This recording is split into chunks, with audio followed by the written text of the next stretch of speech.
Hello and welcome. We have an writer here today, author from Denmark. Hello. Hi there. Hey, there you are. Yeah, What is your thank you for name, your by the way? invitation. Oh, sorry. My, Yeah. yeah, my name is Lars Stender, and I'm Oh, a writer for fantasy and science fiction literature. welcome, welcome. And thank you for your welcome before. Sorry I interrupted. That's all right. Um, I understood that you had some books you made before the new book that we're gonna talk about later. That's Can good. you tell me about the first book you came out with and what it is? Well, actually, the very first book got published. It was a fantasy novel called Sword Song. It was published in 1996 and is not in print anymore. Oh, okay. Um, but after that, there was a sort of hiatus or a delay before the next book came out. There was a lot of events in my life. It took up a lot of time. But finally, I got around to writing again. And in 2008, my next book was published. And this was a science fiction horror story called Eyes. Okay. Uh, That sounds yeah. really interesting. Yes, Uh, I think it was. okay. So it was like as I said, it was a horror story, science fiction. It takes place on the moon in Okay. the year 2026. Um, Mankind has built a base on the south pole of the moon, and what takes off the story is that all of a sudden NASA and ground control loses contact with the people stationed at this base. Okay. What they That sounds a little bit creepy. There was it is a bit creepy, and at first it's just saying, yeah, well, okay, it's a technical problem, sunspots and sunstorms and stuff like that. But Yeah. as the silence continues for several weeks, they decide to send up a team to investigate. And at first, NASA picks a team consisting of their own astronauts, Okay. but this team also vanishes without a trace. So now things are starting to get into really problematic because NASA in the book is we're tied down by a tight budget, and so they don't really have that many astronauts left, and what's more, they don't really have that many rockets or spaceships left. Okay. So I Uh, need to come with a little thing here. Is this NASA from Greece? it's something like that, yes. So what they do is they start looking for outside help, Okay. and they get some help. Uh, they get help from a group of very disparate but interesting individuals with some very specific skills. Um, there's a computer genius. There is a woman who is a specialist in space medicine and viral infections. Another guy specializing in radiation. There's a cave explorer, Yeah. and all these people are brought together and trained at NASA headquarters to form a new team. That Now, hopefully what they won't disappear. Yes, exactly. And at the same time, a shady intelligence organization called MJ12 is actually actively involved in this, and Okay. uh, it is this shady organization has been formed during the 1940s during an incident at Roswell. So I dragged some parallels, some lines back all the way to the Roswell incident here, Damn. and the date for the launch of this special teams gets closer, and on the very day, actually, the rocket with this special team is about to be sent off to the moon. A armored car pulls up to the launch pad, and out comes armored cars with a guy in chains, and this guy has a black helmet over his head, and the guards tell the commander of this special mission that they are to take this guy with them to the moon, and under no circumstances are they allowed to take off his helmet unless given a direct order from the American president. And in the background, at the same time, a lot of events are taking place. The American defense is forming a squad of specially trained space marines, which are to be sent up in a special aircraft that can fly into space, Okay. and they are supposed to assist the scientists and the other group that's sent to the moon.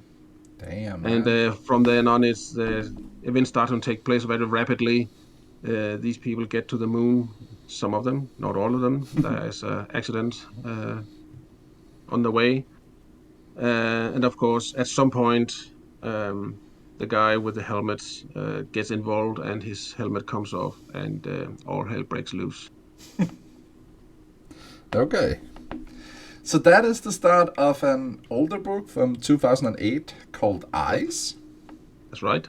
So if somebody is up for that, that is definitely some horror story. If you cannot find it or anything, you can always come here and ask me or the writer himself. And it was published on Amazon, and it got a few good reviews, so you can find it there. And we will, of course, talk a little bit more about it in the future. So you told me that you had some more books you wanted to tell me about.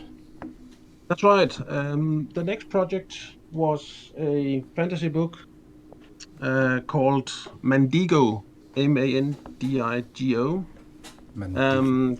and the Hellhounds. It was supposed to be the first book in a series, and the series is still under development. The first book has been published on the pseudonym Anders Remark. I'll get back to that later, why I chose another name, if that's interesting for anyone. But Mandigo at Hellhounds. Mandigo is a wizard's apprentice. Now, that's the story unfolds. We meet him for the first time as he's a young boy, around 7 years old, and Okay. he lives in a world with a medieval technology.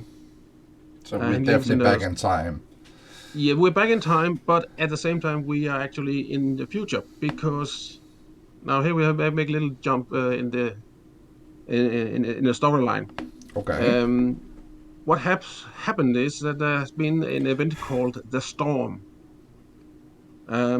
We get allusions to in the beginning of the story. And what has happened is that before the storm, apparently the world was quite advanced. There are images and ruins of this earlier civilization. It was quite technology advanced, but then the storm came and the world was somehow hurled back to a previous timeline. And this is where the story unfolds and the story takes off. But that must Uh, have been a big problem for most of the people in that world to get back to where they have no kind It of. was, it Yeah. was, and around 80% of the world's population was killed during this event. Wow. So the few survivors are struggling and trying to rebuild their world as best as they can. Okay. Uh, and what we is when we meet this boy Mandigo, as I told before, he's living in a hamlet with a miller's family. Okay. He has half a dozen brothers and sisters, and what irks him is that he doesn't feel that he belongs. He feels that he's different somehow. He Okay. can't put it into words that much, but he feels that he's different. And well, he usually works hard at the mill. He has to. His father is very unforgiving. Pushes him every day.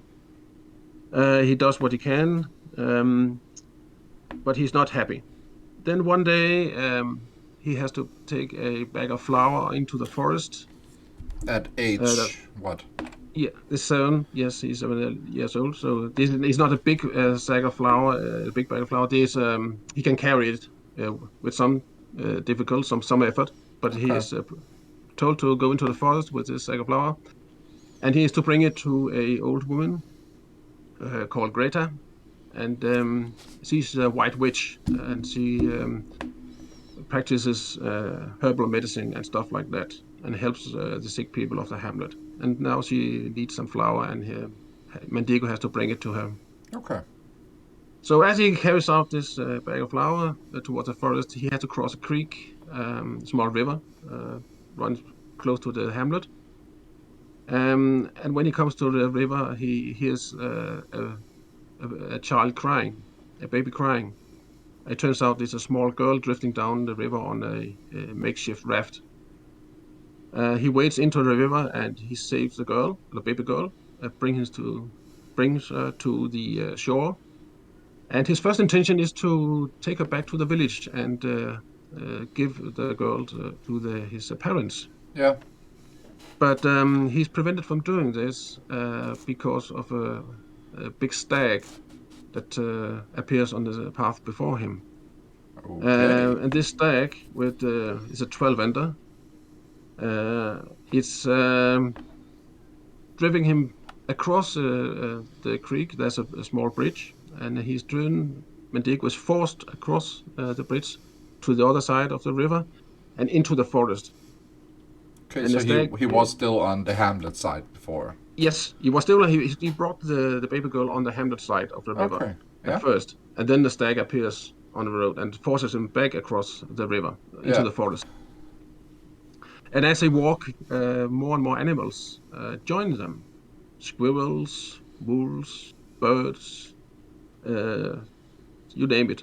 Yeah. So by the time they be walking maybe half an hour, uh, it's quite a zoo surrounding them. Every living thing What? in the whole forest is there. Yes, and exactly, and it gets darker and darker, and this poor Mandigo gets more and more tired. So tired that in the end, so he just sits down with his baby girl in his arms, and he says he cannot go any longer. Yeah. At this moment, the old woman Greta appears. She's a white witch, as I said, and she helps Mandigo. She uh, takes the baby girl in her arms and support him as he follows her to Yeah. her house. And at this house, the witch starts to inform Mandigo that he has been chosen. He has been chosen by the fates to save not only this girl, who is very important, For the um, story, at for, least. Yeah. for the storyline, yes, but also to save the world. Okay. Because the family he lives with, the Miller's family in the hamlet, is not his real family. As he supposed already. Yes, it's right. He feels that he's not does not belong there, and Uh, now he gets some sort of confirmation in that. yeah. It turns out that he was put in care at the Miller's family when he was infant by someone in his real family. There has been a struggle in his real family, a family of sorcerers and wizards, as it turns out. Or we might, as the story unfolds, we get the feeling that not they're not the sorcerers and wizards in traditional manner. They were actually more like scientists. Okay. That understood Uh, more of it yeah, than normal yeah, people. yeah, exactly. And Mandigo is brought back to his real uncle, it turns out. The uncle appears in the village a few days later during a thunderstorm, and the uncle is followed by 12 dogs or hounds. With they are black, all these hounds. They're big, and they got red eyes, and Okay. they don't. And they it turns out that they are actually people who has been turned into dogs. Ah. Okay. And the story is that the uncle was the survivor of this family struggle, and he wants Mandigo because Mandigo has inside him a great amount of magical power, and the uncle needs this power in order to unlock the family vault with all its secrets. Okay. So this is another story about magic. That's right. So now we have been listening to the first one called Eyes, a horror story going on the moon. That's right. And now Mondigo, a sorcerer kid, is what we got so far is around age 7 in a forest of a lot of animals and a white witch. And then his Yes. uncle comes in the story. Yes. So that is some nice info for now. Do you have any things you want to explain about how you got those ideas for these two books? How did you get from the first book back before the 2000 and back to writing again? We could like some info about that on you, maybe. Sure. Um, there was a during the late 90s and early zeros. I was down with a depression actually, and I was starting to rebuild my life and came.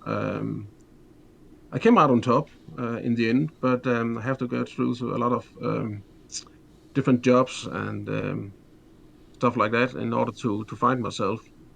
And I ended up at the university studying astronomy and physics. Okay. It was during the uh, time at university I got to write the book, Sword Song, the first book. It was sort of a way of rebuilding my spirit after Yeah, the depression, of course. because initially I was working in the financial sector, and I simply broke down with stress. That we hear about a lot of people, yeah. Yeah. So there was this writing this book. The first book was a process of rebuilding my integrity and personality. Okay. Yeah. Then after university, sort of needed something special. I needed to get away, so I took a trip to Canada. Um, Okay, so you thought it was too hot in Denmark or something? yeah, I was looking. I would say I was looking for something that wasn't in Denmark. Okay, and that is definitely that chill that you get in Canada. It's right. That's right. It's this enormous country, the nature, the people. I think I found what I was looking for over there, because when I got back to Denmark, I had this luggage of stories, you might say, inspiration for stories, and I started to write again. And the book Ice was the first one coming out after that. S- Peculiar experience. I sat down, made a rough script, and then I went back to Canada. Because then I was focused on this book. Now I'm going to write it, and I wrote it in just about 3 months, Okay. 400 pages in 3 months. It was crazy. It just flew from my hands. Now, the inspiration for Eyes actually came from a place in Europe. Um, in the northwest of Scotland, we have a group of isles Yeah. called the Outer Hebrides. Okay. At the very tip of these Hebrides, there are a small group of islands, or islets, you might say, because they're so small, called the Flannan Islands. And one of these small islands, the Eilean Mor, it has a very interesting story, because in the year 1900, there was a vanishing event. Okay, Uh, that sounds the crazy. only inhabitants on the island was three people looking after the lighthouse on Island Mall. The lighthouse was only built as late as 1899, so this takes place 1 year later. Okay. And at December 26th of December 1900, three men, Donald MacArthur, James Ducat, and Thomas Marshall, were stationed at the lighthouse. And what happens is that all of a sudden, people on one of the big islands, a bit further south, noticed that the light of the lighthouse on Island Moor had vanished. There was a storm at the time. It was on the 26th Boxing Day, as we say in English, and so they couldn't investigate the matter right straight away. They had to wait for the sea to get calm. Finally, on the 20th, I believe it was, the ministry and the office of the lighthouse surveyors put a team together and sailed out to investigate the case of Eileen Moore. Okay. And when they arrived, they found that all three of the crew from the lighthouse had vanished, with simply without a trace. That is crazy. That was crazy. There were some strange details as they investigated the matter. Two of the three oilskin suits were gone. One chair was overturned. There was still food on the dinner table. Okay. And the kitchen clock had You stopped have a working. message, Master. The last entry at the lighthouse log was on the 15th of December, and it was weird because the log entry described a strong storm, but Okay. on the 15th there had been no storm. The sea had been calm. This was well known in Scotland and on the Hebrides. The sea had been calm on the 15th, but the three men at the lighthouse insisted there has been a storm on the 15th and again on the 16th. The howling winds and the thundering waves crashing against the Isle Moor, and it was understood that it has affected the minds of these three people to some extent. One of them has even broken down and started crying. Okay. Yes. Then there was the physical evidence. On the western side of Isle Moor, there was a small jetty for boats to supply boats to boats to put in with supplies and stuff, Okay. and a cruise for the exchange. And about 30 meters up on the rock face behind the jetty, there was a brown box with ropes and chains and stuff like that needed and used to bring the supplies ashore and up to the lighthouse once they have been unloaded from the supply ships. This, And for everyone, let me just interrupt you a short time. yeah, sure. For everyone, Yep. this is actually facts. You can go in and find This is facts. yourself. This is about the Yes. real world, guys. And This is girls. something that happened. This is something that happened really, Yeah. and it's still unexplained. Yeah, I still see we have one of my friends online right now. Abyss, you're welcome to join us on Discord and ask questions and learn this author. He's one of my friends from Denmark. And guys, we are talking about some of his books. This book is called Eyes and Going on the Moon, about vanishing people and trying to figure out what's going on. We are now back to explaining how he got the idea and what happens in his life that turned into this book. So that's what's going on right now, guys. Please continue. Sure. And what at the jetty, there was this box with all the equipment, and this box had been crushed, and the ropes and chains were scattered on the rocks below.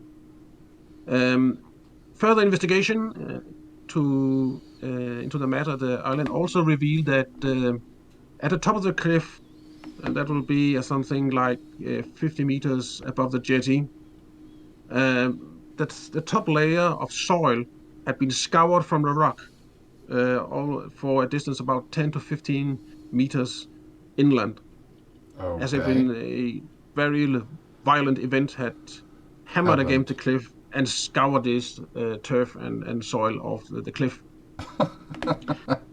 So the captain on the boat with the investigators made the tentative conclusion that what had happened was that two of the men from the lighthouse had gone down to the jetty to prepare for maybe make some repairs. if there had been something that had been broken. Yeah. And the third man back in the lighthouse, maybe he, as he looks across the sea, sees a rogue wave approaching, Could be. Yeah. and abandoning all security rules, he rushes out of the lighthouse and runs down toward the jetty, the path leading down to the jetty, trying to warn his two comrades. Could be. Yeah. But he's too late. This rogue wave crashes against the The Eileen island. Moore, Yeah. yes, and kills these three men and makes these damages. But it was a theory, and at the time, it was not considered very likely because even in a great storm in the Atlantic, waves rarely got taller than 10 to 15 meters, and they would Exactly. not have been Enough. uh, tall enough to cause this kind of damage. But shouldn't there As not we be some points of damage to the lighthouse as well? Well, this is the interesting part. With if the rogue wave, was just about 30 or 40 meters tall, it was the crest of the wave would have been on level with the top of the bluff right behind the jetty. Okay. And the lighthouse is placed in the middle of the Eilean Moor, so it would have been there would have been a distance of a few hundred meters from the Okay. lighthouse to the actually bluff. Okay. That might have been enough to save the lighthouse from damage. Ah. Okay. But the wave Damn. itself, yeah. So now we know that rogue waves exist. They've been measured and have been filmed. Um, a very famous example is the Tron platform, Norwegian Tron platform in the North Sea. I think it was actually in 2008 it was filmed. A rogue wave rising out of the North Sea almost without warning and reaching an estimated height of 22 meters. Later, we have also filmed, the ships have been filmed hitting rogue waves in the South Atlantic near Antarctic with rogue waves around 27 meters in height. And measures from satellites around circling the Earth has made measurements of rogue waves appearing off the east coast of Africa, measuring 30 meters in height. So now we Um. know they do exist. Okay. Science, But science Lars, community. Yeah, let's try and get back to what this is sure. all about. Yes. We get what you're going with, and I'm not in any doubt you could have a whole story hour going with that. I would say sure. But actually, anyway, that was my inspiration. At the time I wrote the book, guys, I didn't know about rogue waves. And still today, it's only a theory. It's not even certain that it was the final word on the vanishing of the Eilean Moor. But the vanishing of the three people at the lighthouse, they were the inspiration for the Ice book. Okay, nice. So, if anyone here wants to ask a question, do not hold back. You can use either my Twitch or Discord. You can ask at any time, and we'll find a time to put it in and get some answers. So now we got a little bit of two of the books, at least a good explanation, at least of the first one. We didn't get to Mandigo and the inspiration behind that. It's inspiration behind Mandigo is a little more difficult to pin down because it was something like little bits building up over a long period of time. I had this idea. Actually, what really kicked the story off was the nuclear facility at CERN in Switzerland. Okay. They built this particle accelerator down there, and a few years back they built a even bigger one, and they said that we will use this particle accelerator to measure the physics and create new particles and see if they can explain the creation of cosmos and the universe and stuff like that. All very exciting. But there were also a lot of critical voices because there was a fear that this particle accelerator would have so much energy that by smashing together an atomic nuclei, they could actually create a black hole. Ah, Uh, okay. yeah, this black hole would be very, very small and very, very short-lived. But you know, in my head, it was like these scientists were entering unknown territory, and they Oh yeah. were. Just, I was coming up with this idea. Okay, what if one of these experiments goes south, right? Yeah. And they open a portal into another dimension, and this is flux of whatever energy comes out and wreaks havoc in our world. Mm-hmm. And what if in built into this energy there was the potential for a sort of magic amplifying mechanism. Yeah. So if there was magic in the world, now all of this what we know, the technology and everything would go, but people would have to resort to magic instead to get things or extraordinary things done. Mm-hmm. And I was tampering with this idea in my head for a long time, and then I thought, well, why I have to go back a little before this extraordinary event and see where when you tamper with the laws of nature, you sort of have to be prepared to lose your innocence Yeah. because now you are start playing God. And I was thinking, well, why not let the story start from a point of innocence with a young kid that actually he knows something is weird, something is going on, but he doesn't know what. Mm. And then there's an event in his life that sort of kickstarts another series, a whole series of events with this kid in the center of everything. And for a long time, he doesn't really know what is going on because what really is the case is that he has this power inside him, and he Mm-hmm. has to meet the right people, the right event to unlock this power and Yeah. to somehow bring balance back into the world. Yeah. So this was what really drove for the story for Mandigo. Then, as I started writing, the story took a sort of darker turn. And Mandigo grows up with uh, his face is actually divided. Half his face is scarred by an accident that befalls him. So we have this duality between the pure and the scarred, the good, the bad, the light and darkness.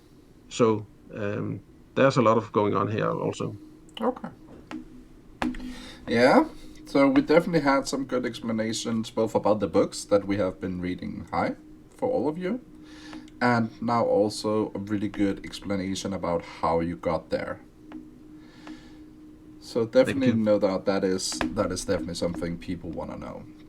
So Yeah, with all of this, we gonna move to is it a trilogy? Is the next? the trilogy, yes. It's called trilogy, the Enemy of Evil trilogy. Um, the three books.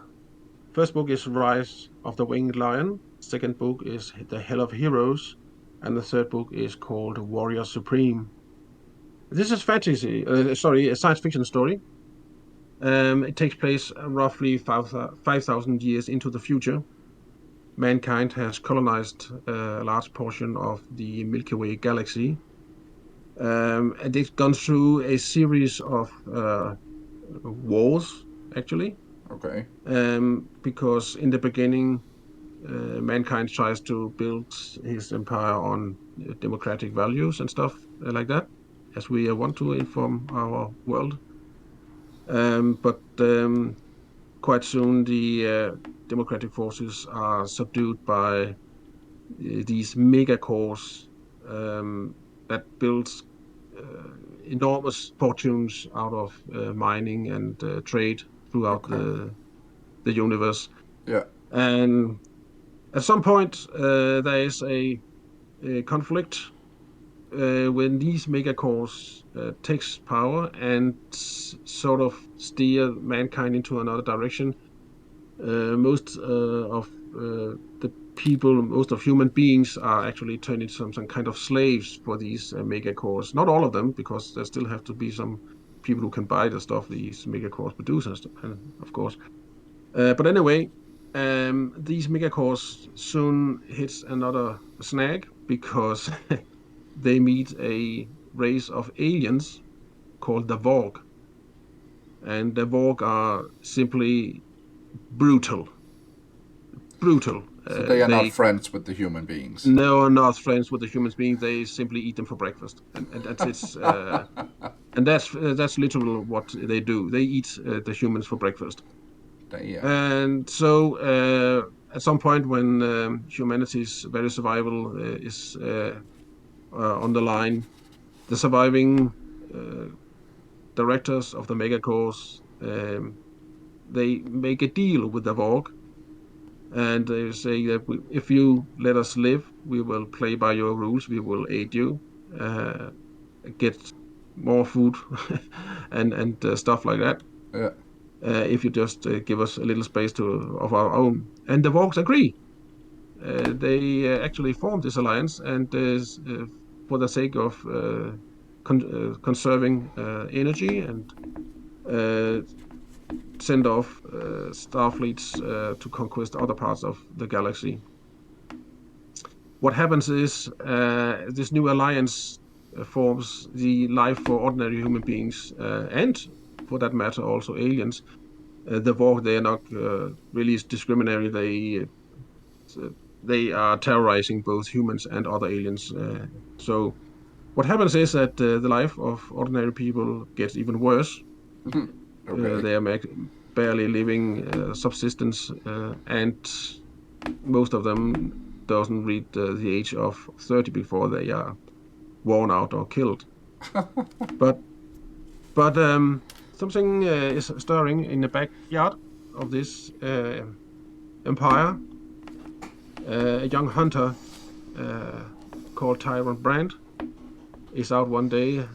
He's in a deep forest chasing a stag when the Vorg peoples finally arrives at his world.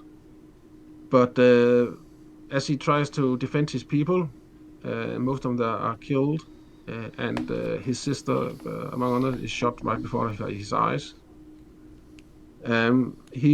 He himself is survived by because he's hit by a grazing shot and falls into a river. But in that river lives a creature. It's a Okay. strange creature that bonds with him, and it turns out to be a living armor created by an ancient race, ancient spacefaring race, roughly 100,000 years previously. Okay. This living armor turns out to be a super weapon and has just been waiting for the right avatar.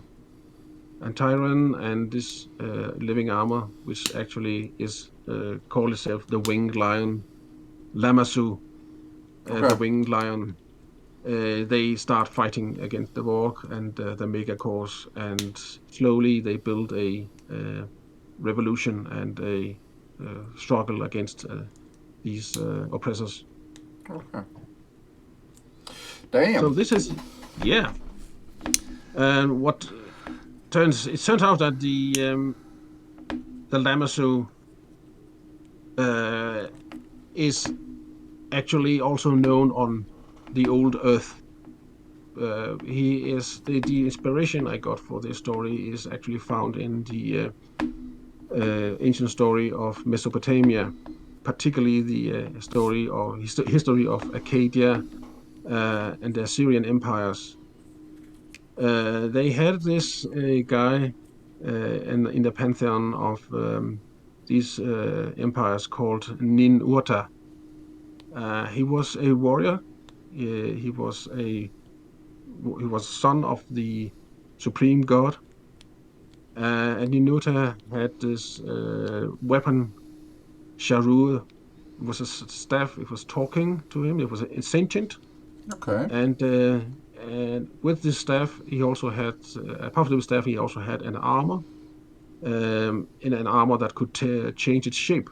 Ah. So it could grow its wings, and he could fly and stuff like that. And what is remarkable is that the story of Ninurta is very consistent over a very very long period, from the first Sumerian empire about 5,000 years ago. That's roughly 3,000 years before Christ, and all the way up to the late Assyrian empires, something 700, 800 years before Christ. Is throughout the story about Ninurta is very consistent. He has this enormous power, and even the gods feared him, because if he got angry, there was very little they could do. He was that powerful. Okay. Only the supreme gods knew how to handle him. But all the others, they trembled when he got angry. Yeah. They knew that it will be dangerous. Yes. So I played with this thought, like, what if, just for the moment, think, what if the legend of Ninurta, or as is in the book, we use the Akkadian translation, Nin Urtaru Kashura. It is actually Akkadian words. It means the awesome one. What if the stories about Ninurta were somehow based on real events, long time ago, Yeah. handled down through the ages to these people in the Middle East as something that really took place long before their own civilization, but as a reminder to them that someday Ninurta might come back. And it was really the starting point for this story. What if we have these people threatened by annihilation by the Vorg, and all of a sudden Ninurta's armor, this living armor, uh, uh, turned out to be real, and it was just been lying in wait for the For right all person, these the right years. avatar. Yeah. Yes. Damn, man. That's some backstory there. Yeah. That is definitely some backstory. Wow. that is something to think about. So, the next thing we're gonna go for is the new book you're writing. Yeah. So, Right. second. Oh, that's right. Just continue. Just continue. So everything we heard about up to now is definitely books there is on the market, and is all of them on Amazon? No, for the moment it's just eyes. There's a technical thing here, because from 2013 and until 2021, I had my own publishing company. Okay. But they were actually being published, all three books at that point. Uh, Due to the advent of the corona and rising in the administrative costs, I had to close down my publishing company. So right now it's only the book Eyes that is in at Amazon. Okay. The the book Mandigo and the Hellhounds, or on Danish Mandigo and Helvedeshundene, might still be available at saxo.com, and the also the first book in the trilogy Enemy of Evil should also be available at Saxo. Okay. So later on, we hope that they will be I hope that they'll be available. yeah, but the rest of the series will be available at a reprint. Yes. Okay, perfect. Um, so, but if people want to hear more about it, you can always come to my Discord or go directly to our lovely author from Denmark when he comes here and share his books. That will definitely be some options we can go with from there. Certainly. Also, can you please type down those pages where they can contact you on the author Discord? Yeah. That will be amazing. In the meantime, I will explain some of these things for you guys. That I met this author back in, it must be 4-5 years already. So that must be around 2018, maybe. That's right. We were going to make a game. He has used many years on trying to make a platform game first. When I got into it, we were moving more to a mobile game. Sadly, a lot of things got wrong. I had my things to work with that all of you people already know. And at the same point, the guy that he was working with did have some issues with his computer and actually lost everything. So all of that is sadly a really sad story. But almost a year ago now, me and Lars met each other again because he works in the city I live in. We got to talk and find out that it will be really cool if he could come here and share his book with all of you. And at the same point, I should be able to put it on YouTube so most of you people can go there and hear this and also come for more. We are gonna do this in small storylines because I want you to understand how amazing he is as a person and also what kind of books you can actually get for yourself. So I hope that you also want to go and support him. It will be nice that if you really enjoy what he's doing and how he shares his book with you guys on my page, any kind of money that you want to donate is going straight so he can keep writing. And of course, any way we can support each other is a good thing. So sorry for that, but it is the truth.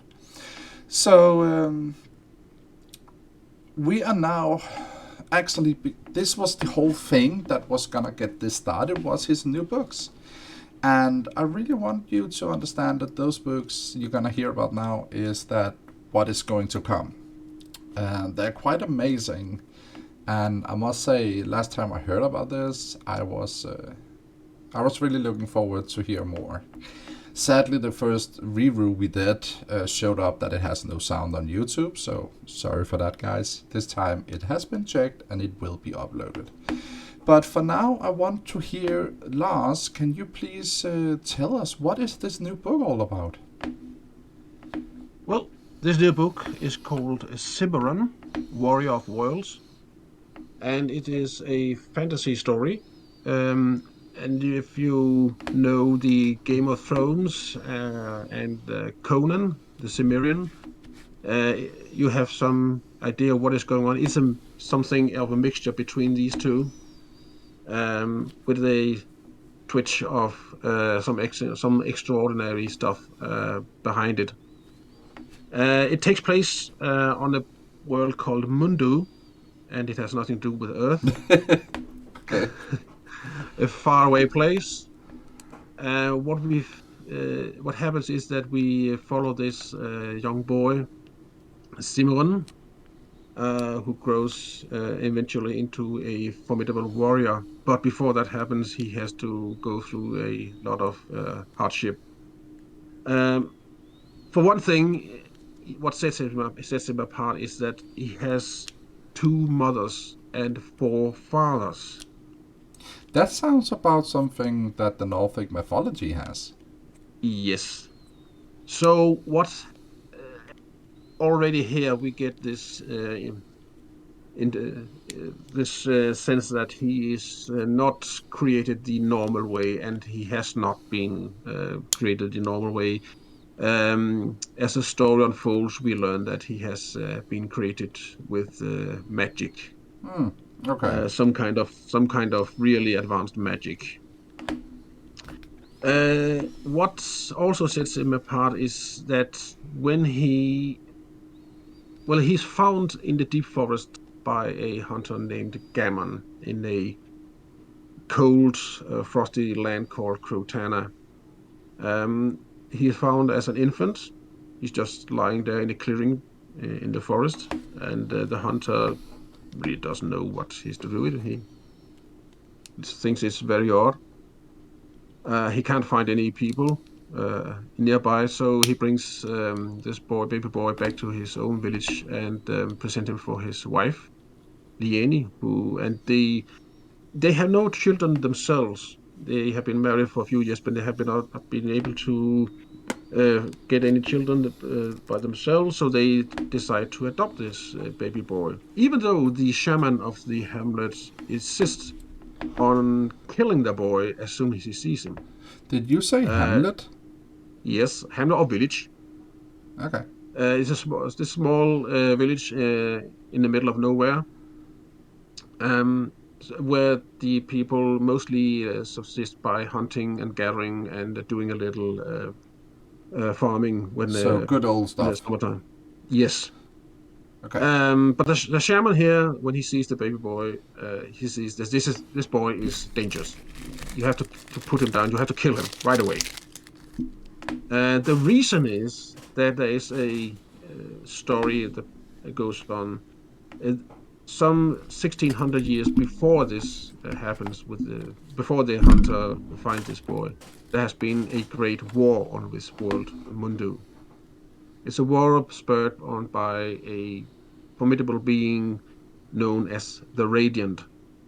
The Radiant was actually an elf who managed to create a very, very powerful wizard staff, a weapon so powerful that he could actually smash whole buildings, mountains even.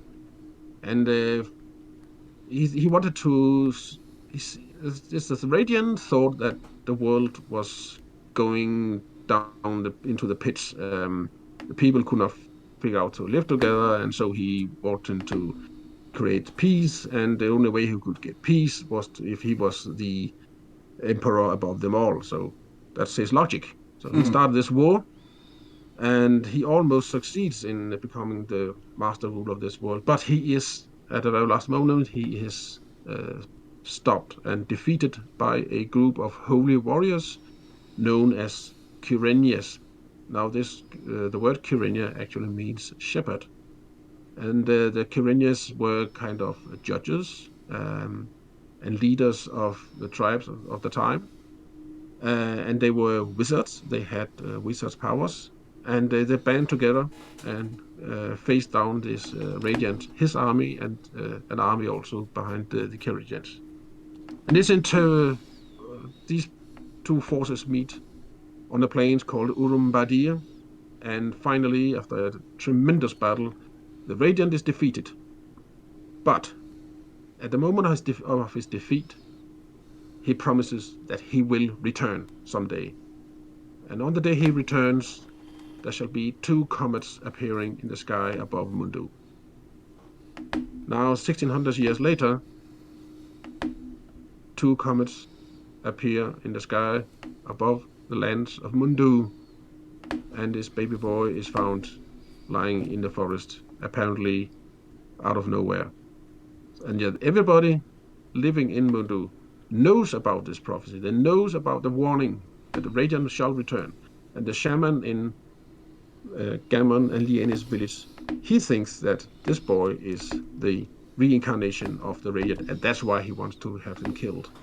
But again, And if you see any kid on that day, you probably yeah, would. yeah. So and we actually what we in the early years, as you follow the early years of Simon as he grows up, um, was a constant threat against his life. Kings, emperors, lords, assassin skills, even the Kyrenia themselves, sword masters, they know he's out there somewhere, and they try to hunt him down and to kill him. Which But he is makes saved. good reason. This makes good sense, yeah, Yeah. really. But he's saved. He's saved by one of the last Kyrenias. And when I say one of the last Kyrenias, there's only a handful left at this time of the story begins, because It's not only the storylines centered on this boy Cimarron. There's a lot of other subplots going on, and one of these plots is that there has been a what do you call it, a crusade Yeah. against the Kyrenians. After the battle against the Radiant, the Kyrenians became very powerful. They, they practically became the rulers of society in Mundu. But at some point, the priests and priestesses of the pantheon of the people in Mundu turned against them because actually they believed that the Kyrenians gave people too much freedom, and the Okay. priests and priestesses were opposed to this, and so they started this crusade. And they hunted down the Kyrenians until there was only a handful left. And one of these surviving Kyrenians, called Ramesh, he finds this boy, Simeon, and he takes him on as an apprentice. He knows that he actually ought to kill this boy, but he senses that there's something wrong. He's not sure that this boy Simon is actually the new Radiant. And also, he senses that this boy has something inside him that's very powerful. He has this power inside him that might be useful for the freedom loving people in the future.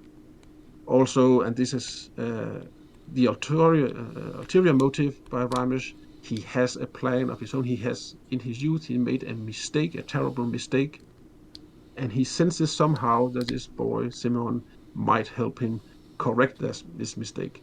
Okay. So he takes on this boy as his apprentice and he trains him as a Kyrenia until he suddenly discovers that the power inside Simon is actually too great for him to handle. Ramesh cannot control it, and Okay. he he becomes afraid. Now he cannot bring himself to kill Simon. He cannot bring himself to abandon him. So what he does is he tries to steer him into a scholarly direction, um, so that he doesn't get the taste of fighting and bloodletting.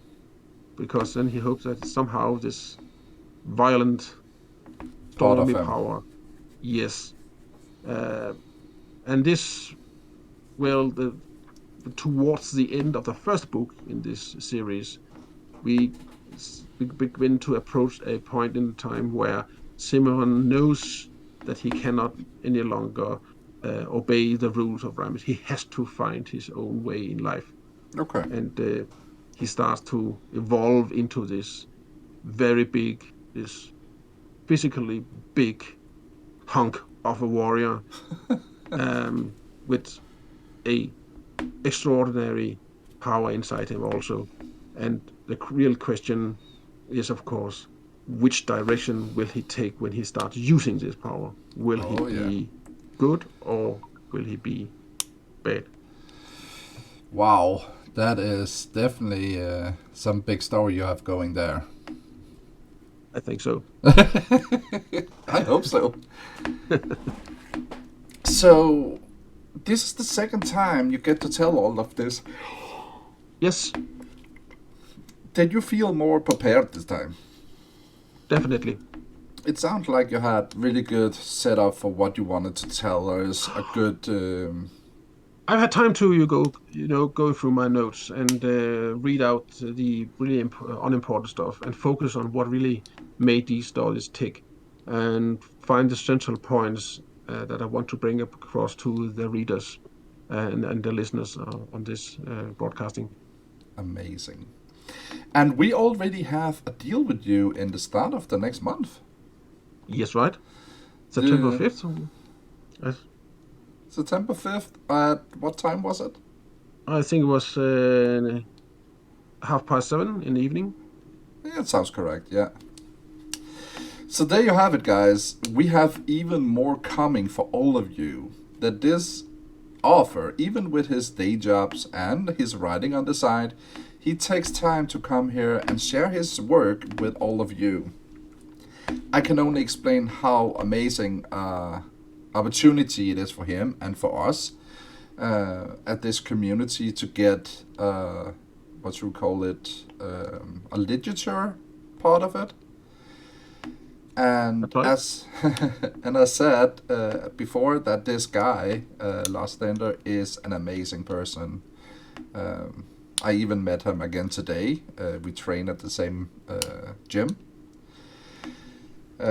We were talking about, what was it? You had some Bonholmer ice cream. uh, but you know, I have a family member who's allergic to most ice cream, except Bornholm ice cream. Somehow she enjoys that, and she can stand it. So I have to I have bought a lot of that. Nice. Also, we had a deal that you should talk about coming and get some of the apple from my garden. Yeah. So, and there you see, guys, this is just some of the things going on. It's not that we see each other every week, but after the time we had the options to make a game together, everything crossed. But after that, we have begun to get a good friendship. And now that we can help each other with the books, sharing on YouTube, talking to you guys, we hope that it can become a stronger relationship and sharing for all of you guys. At least that's what I hope for. How are you and your girlfriend? How is that going? Well, she is a proofreader, a professional proofreader, and it was actually how we met. She came out and we discussed our books, and as a proofreader, she has some points for the books, and we've been together for 3 years now. Yeah, I met her around a year ago. She's an Yep, amazing, sweet woman. yep, That is definitely what you feel as soon as you see her. yep. And Um, she's heavily involved in the work on my books, as one might imagine. And we hope to create something that can be of excitement to a lot of people in the future. yeah. Is there a specific reason of the name you choose on my Discord? Well, the Free Solstin refers to uh, the term Solstin is a way of referring to a guide stone, a lodestone that the Vikings used when they crossed the turbulent seas during the Viking Age.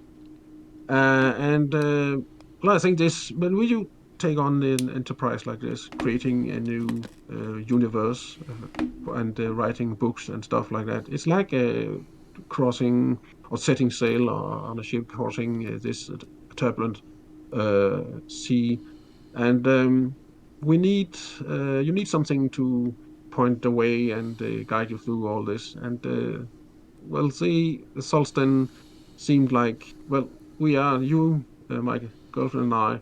We formed a group with the intention of building this universe together, and so the Solstins were like guidestones and lodestones for us in the future.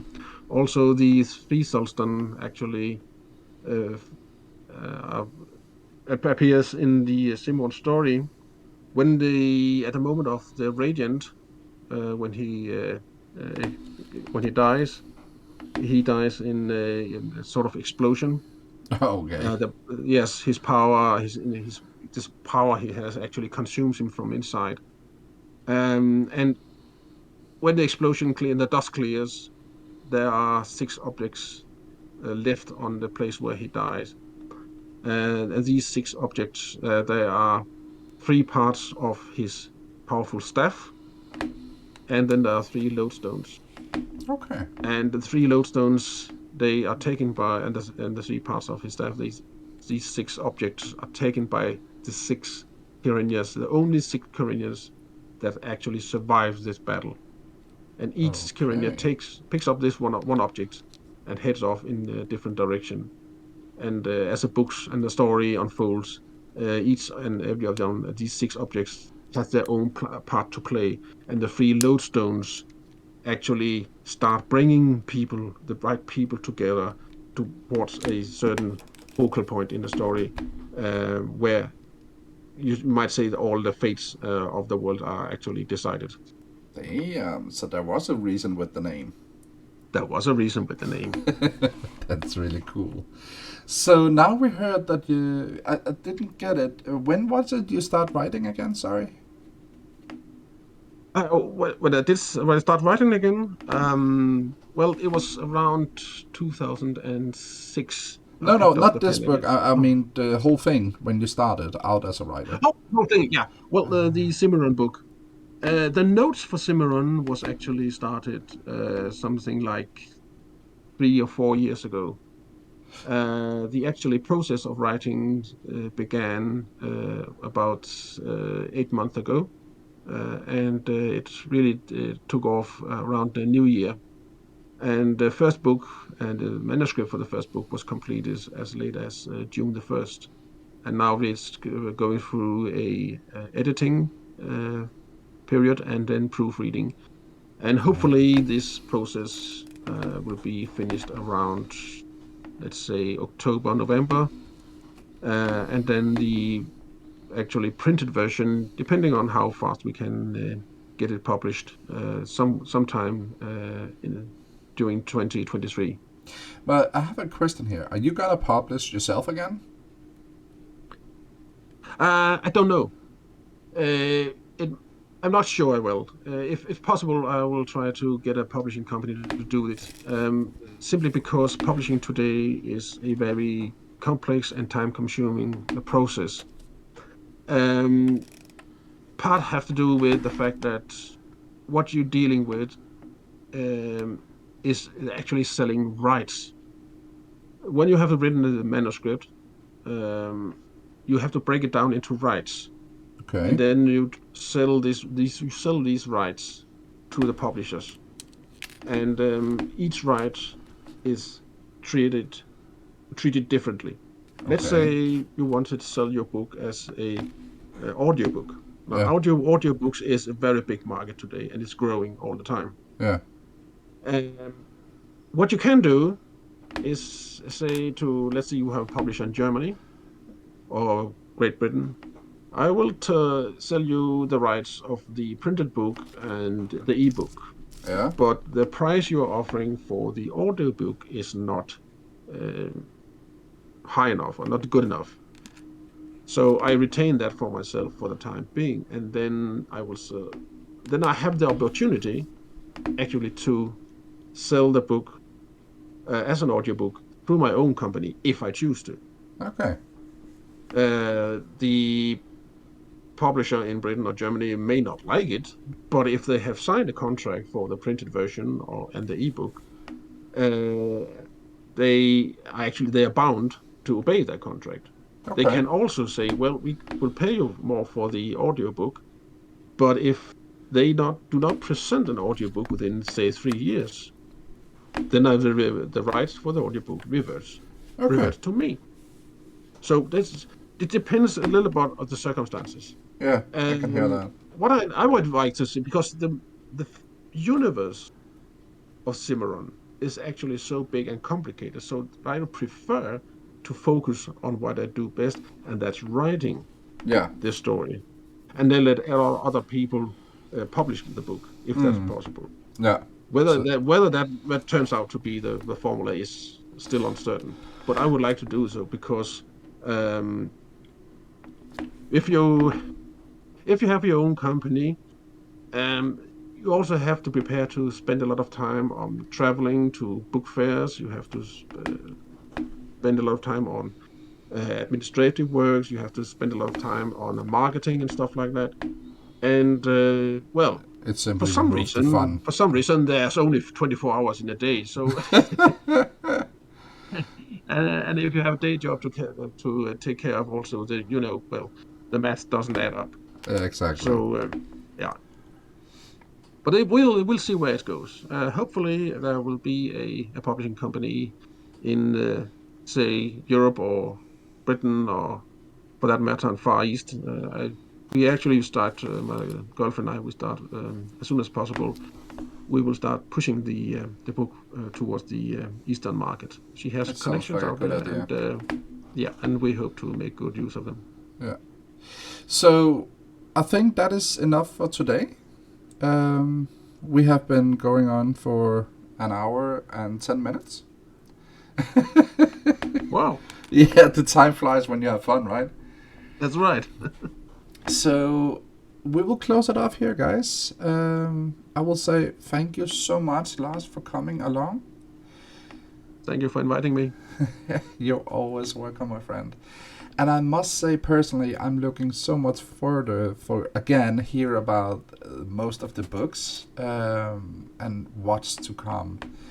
Because you are making it so interesting to hear more. Thank you very much.